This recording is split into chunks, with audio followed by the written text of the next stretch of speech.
Hey everybody, welcome to another episode of the Fantasy Football Fallout. This is where I watch every game of every week, trying to find you the fantasy football notes and tips and tricks that you need to keep things going. We're talking about the Buffalo Bills and the Tennessee Titans today. Is Josh Allen a little underrated? Is it time to start buying more on the Buffalo Bills? Is it time to start selling on the Tennessee Titans? We're going to talk about all that today on the Fantasy Football Fallout.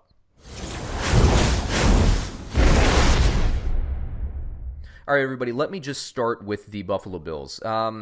Look, let me admit something. I think I've said this a couple weeks in a row on these installments here. To begin the season, I was down on Buffalo. I knew that their defense was phenomenal, okay? And I think their defense, as good as it is and as well recognized as it is, I think they're underrated. I think they're probably a top 3 defense in this league. They're a team that I would not want to play at any time of year, especially in the playoffs when it's cold. I like this team. I like what this team is doing. And the reason I missed is because Josh Allen continues to get better as a quarterback. Is he where he needs to be? No. Is he going to have accuracy issues throughout his career? Yes, I believe he will. But, dude, he's just a dynamic and tough-to-stop quarterback. And I like him in fantasy, and I like him as a pro quarterback. I got to say, I was wrong on that. I missed on Josh Allen. And the Buffalo Bills are a lot better than I thought they were. I think their line was like 5 or 6 wins, the over-under for the futures bet there, and they're already at 4. So kudos to the Buffalo Bills. Josh Allen, 23 of 32, only 1 interception, 2 touchdowns. When Josh Allen can take care of the football, I can do one interception, maybe even 2 interceptions a game. But when he can only throw 1 interception a game, this Buffalo Bills team is tough to stop. 23 of 32, 219 yards, 2 touchdowns. I had that about right in my analytics, my touchdown predictions. Where I missed, I thought that Cole Beasley was going to be more integrated. And I thought these two teams, this was just going to be a slug match. And look, this is a 14-7 a game. It might be my favorite 14-7 a game that I've ever watched. This was 2 teams that you know who they are. They play tough defense. They're just going to run the ball, and they're going to punch you in the face, and whoever leaves with less bruises is going to be the victor. And the Buffalo Bills prevailed today, although the Titans should have won. We'll get to that in a bit. But man, Josh Allen, look, I'm not saying he's a Pro Bowl or anything, but his ability to run the ball, 10 carries, 27 yards, in addition to his touchdowns there, he usually gets in the end zone on his feet.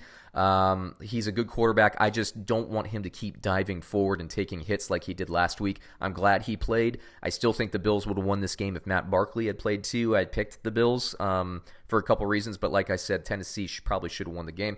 I was correct in my analytics here. Frank Gore struggled. I thought if Devin Singletary was going to play, he's a guy that you should play in fantasy football. And the reason that I still like that prediction is that TJ Yeldon, as a second running back, 2 carries, 15 yards, you can expect that. In the passing game, he tied for the most targets, only 5, but 4 catches, 13 yards. Devin Singletary is a different kind of running back, an explosive running back. I thought that Buffalo, if Singletary was going to play, I thought they were going to use the tight ends a lot. I thought they were going to use Cole Beasley, which I said I was wrong, only those 3 catches, and the screen game against this tough Tennessee defense. I was right about the tight ends usage. I mean, they were throwing the ball. Dawson Knox, 5 targets, again, tied for the team lead there. Williams had 4 receptions on 4 targets with a touchdown. This is the way you attack the Tennessee Titans defense, with tight ends and with running backs. Buffalo did that. I thought that if a guy was going to get in there, I thought Cole Beasley was going to be that guy working the middle of the field, but they shut Beasley down. Buffalo didn't really seem to want to get him integrated. They seemed content to just try to slam Frank Gore's head against the line and work those tight ends. And, kudos to them because it worked. Frank Gore only 14 carries, like I said, 60 yards, 4.3 yards per carry, so effective when he got the ball. Not a great game, but that's the norm when you're playing against the Tennessee Titans. Now, let me talk about the Titans. Are they overrated at this point? No, I don't think they are at all. I love this Titans team. This is a team that's very similar to Buffalo in my mind. They have a good run game, a better run game than Buffalo in my opinion, with Derrick Henry, who had 20 carries, 78 yards. Look, 3.9 yards per carry against Buffalo's defense, I'll take that. And he got in the end zone. You had Mariota, 22 attempts, 13 completions. You got to complete more than that. I'd like to see at least 16 completions there, 183 yards. But again, that's, I think, what you can expect. And I correctly predicted that Tennessee was going to try to work Humphries in this game, 4 receptions, led the team in targets, 30 yards. Again, with these tough defenses, other teams have been working the middle of the field against these guys. The analytics have picked that up. The touchdown predictions were right in this game as well. I got Henry and nobody else for the Titans, which, again, it's not exactly sticking my neck out there like I do in some of the other games. But Derrick Henry got the touchdown. That's right. But look, this is a team. Corey Davis, by the way, let me just clean this up here. Corey Davis, only 4 targets, 2 receptions. A.J. Brown, 2 targets, 2 receptions. Again, the analytics predicted that. Buffalo is pretty strong in the pass coverage as well. But Tennessee should have won this game. They missed, 4 field goals? Let me, while I have you guys recording, I'll scroll down. But 4 field goals at the end of it, and these aren't field goals like what Greg the Leg did at the end of the Seattle Rams game on Thursday Night Football, where it's a really strong kick and it goes straight. He just, aimed it a little bit too far to the right. That wasn't the case, unfortunately, for Cairo Santos. And I got to think that if he's not waived, he needs to be waived, because this is going to be something that happens. And I'm sorry, I'm struggling to find how many. He either missed 3 or 4 field goals, but he left a lot of points on the board there. Cairo Santos, by the end of the game, that last field goal that he tried to hit, that thing veered so far to the left. He hooked it so bad. You can just see that mentally he was out of it. He couldn't get his swing back, and it is like kicking is such a mental game. And he's been a good kicker for a long time, but Tennessee, you're going to be in a lot of tough games. You're going to be in a lot of close games. You need to get another kicker out there, because I don't see guys responding to kicks that bad. When you're getting so much English on your kick and it's curving, it's not, like I said, it's not a straight kick, a strong kick where it just goes up and down.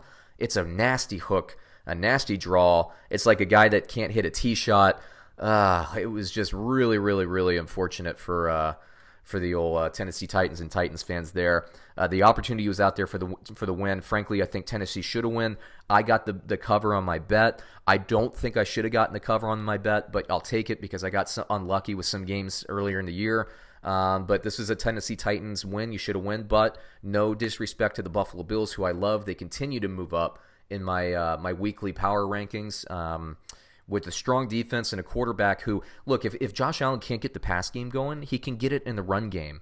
And Mariota, to me, is kind of a lesser version of Josh Allen, because Josh Allen can hit the deep ball.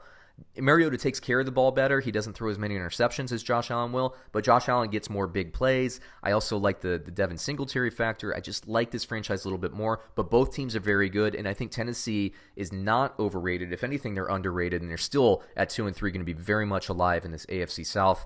I like this AFC South. I like this team. This is a very fun game to watch. Hey, everybody out there, again, please check out my touchdown prediction video, my weekly start-sit video, and you can even go back and watch last week's if you don't believe me when I was talking about this Bills and Titans game.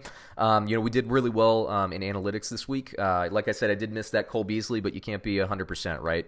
I think we did really, really well this week. And the analytics, they have machine learning. They get better and better as the season goes on. So check those out, whether you play fantasy or daily fantasy. I think it's something everybody needs to watch. So check out that video. Subscribe to the channel. You'll get it either on Tuesday or Wednesday this week, and plenty of time to set your lineups and your waiver acquisitions accordingly.